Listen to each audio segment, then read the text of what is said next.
I look to Brussels, where EU commissars warn citizens that they intend to shut down social media during times of civil unrest the moment they spot what they've judged to be, quote, hateful content. Ridiculous. Or to this very country, where police have carried out raids against citizens suspected of posting anti-feminist comments online as part of, quote, combating misogyny on the internet, a day of action.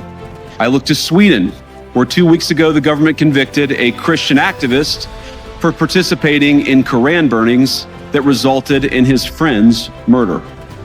And as the judge in his case chillingly noted, Sweden's laws to supposedly protect free expression do not, in fact, grant, and I'm quoting, a free pass to do or say anything without risking offending the group that holds that belief.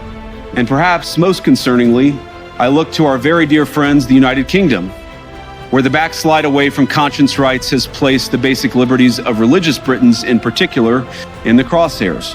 A little over 2 years ago, the British government charged Adam Smith Connor, a 51-year-old physiotherapist and an Army veteran, with the heinous crime of standing 50 meters from an abortion clinic and silently praying for 3 minutes, not obstructing anyone, not interacting with anyone, just silently praying on his own.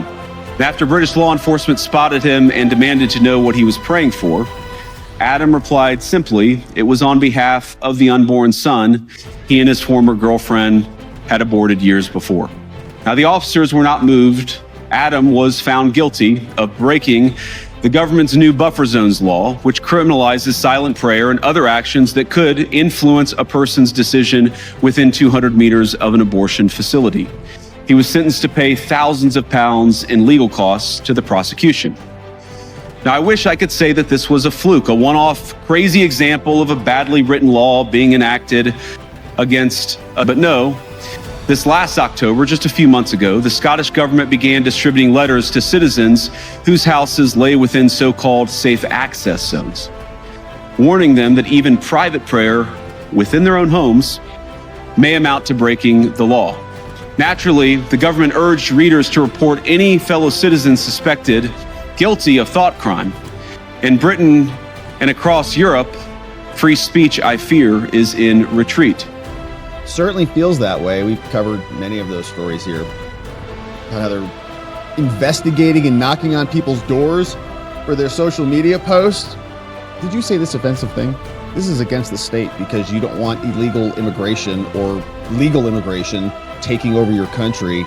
You're now on notice and you're about to go to jail.